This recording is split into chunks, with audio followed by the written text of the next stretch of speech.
What would you say is the Steve Bannon story since he left the White House? Okay, that's a good way. Yeah, that's a good way in. Because I wonder, one of the questions is where we start the clock. Bringing Steve Bannon behind the walls of the headquarters of the opposition party, the New York Times, he's going to come in and sit down for an interview with me. And why do you call the Times an opposition party? That's what Steve has called it. This is the question I get from Republicans. Are we going to break into two parties, right? I think somehow you have to get to that issue. It's like, is this going to end up... Is that the goal, right? Yeah, is that actually his goal? Most Americans first heard the name Steve Bannon the morning that the news was announced that he had taken over the Trump campaign. Stephen Bannon of conservative firebrand news site Breitbart, now campaign CEO. You can't overemphasize how quickly Bannon went from being a completely anonymous figure to being central, not just in the White House, but to the American political system. I remember it very clearly because the news happened overnight, and I immediately emailed Steve and I said, I never honestly thought I would see this day. This is not only the barbarians at the gate, they've crashed through the gate. Because that was really what Steve saw himself as, is this insurgent, this revolutionary who was seeking to take control of Washington's institutions of power. If we could maybe break into what his main objective is, if everything that he's doing has a very specific motivation behind it, why is he talking to us? He was widely seen as the man behind the curtain inside the Trump administration, and he was going to be responsible for tearing down the administrative state. Remember that first week in office. The swift and dramatic remaking of policy by the new administration. And then Trump stuns the nation with this travel ban, and it was so out of the blue.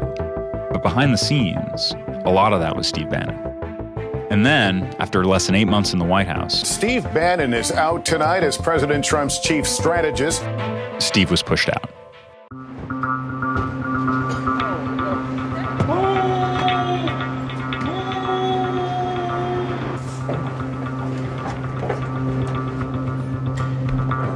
The publisher came out to meet me.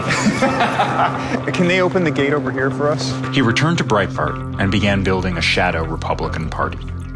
In a major blow to the president's party this week, Democrats all but wiped out the Republican majority in the Virginia State House. Republicans lost across the country, including a bellwether governor's race in Virginia. 1 year after his greatest political triumph, is Bannon's movement now faltering? We celebrated today in the Trump movement as MAGA Day, right?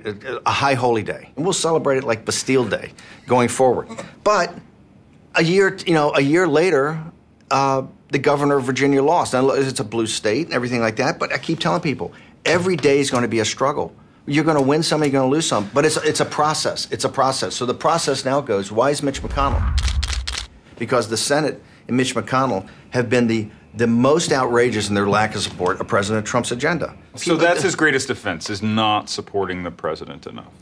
The greatest offense is not supporting the president enough as of now. I think he showed his contempt for the grassroots movement. I think he showed his contempt for the Trump movement in those actions. And so, yes, Mitch McConnell has to go. Do you think Mitch McConnell will be majority leader at this time next year? I absolutely do not think it will be majority leader. Is that your personal mission, to make that not happen?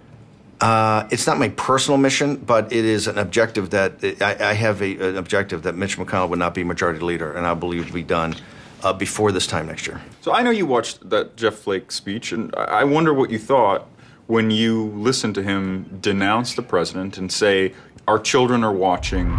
It is often said that children are watching. Well, they are. And what are we going to do about that? When the next generation asks us, why didn't you do something? Why didn't you speak up? What are we going to say? Mr. President, I rise today to say enough.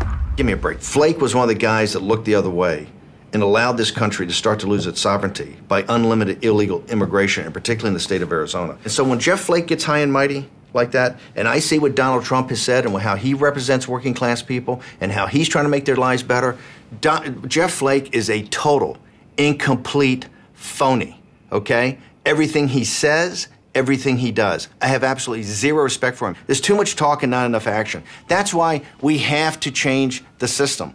We have to go in and get these trade deals to start to take care of the American worker, not just the American company, the American worker. So there's no doubt, though, that message of President Trump's has appeal with white nationalists. Absolutely is not. That's an unfortunate reality, an unintended consequence? I think it's nonsense. I think it's nonsense. You don't think he appeals to them at all? I think these guys grab onto anything they can. No, the message is one of, this is the least racist guy I've ever met, and nothing in the campaign, and nothing that he's done to date. That's all left-wing. That's MSNBC nonsense. And by the way, these guys are marginalia to marginalia, right? So they'll grab onto anything, and by the way, every time they say Trump's name, MSNBC's got a camera on it, and the New York Times has an article on it, right? Because you're obsessed with it. So you think it's a media fabrication? Absolutely, 100%. It's 100% media fabrication. And by the way, because they realize that they think the only way they can run is by smearing you to be a nativist, a misogynist, a racist, a homophobe. But they're chanting his name. They're saying Heil Trump.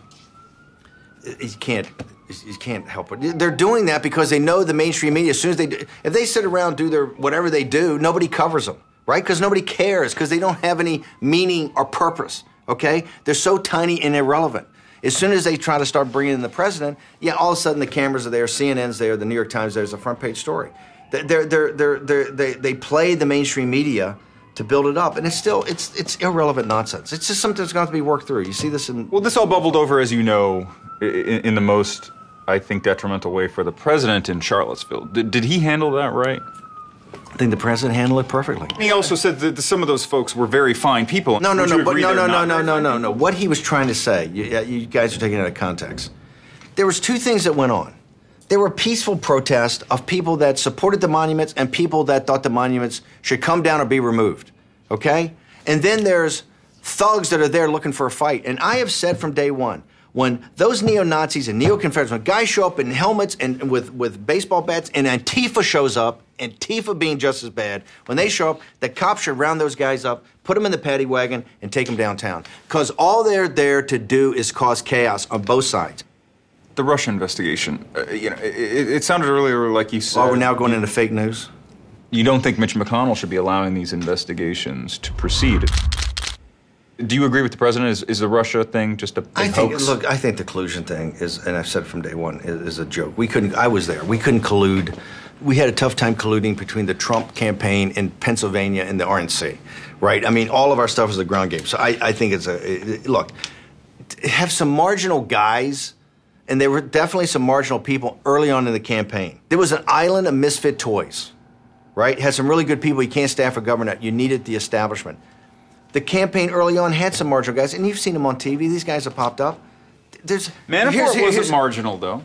He'll have his day in court but it should not be lost on you that my first executive decision was to talk with Jared and the president about Manafort had to go. You fired him. Yeah. From your perspective, what did happen between Russia and the Trump campaign? I have no idea, and it's not relevant. It's irrelevant. It's not relevant if crimes were committed by members of the campaign? It's not relevant. Occlusion of did it change the outcome of the election?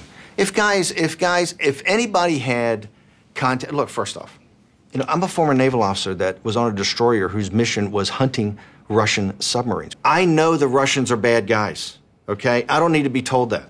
They're bad guys, okay? And not to be trusted. But Trump doesn't seem to think the Russians are bad guys. He's talking about Putin being his buddy.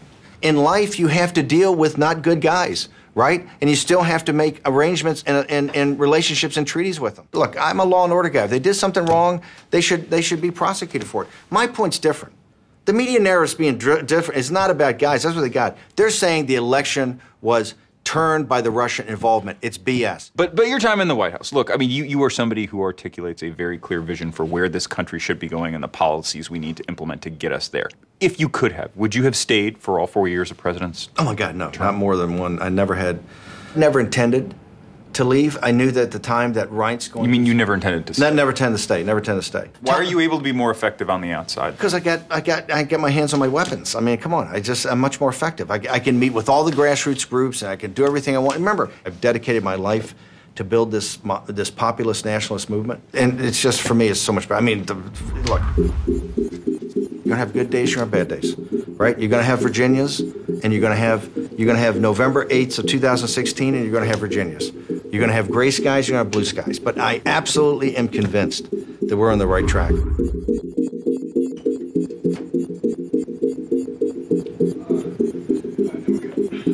Let's do a tail side here, quick. Just a clap or something. All right, this is take 7. Marking.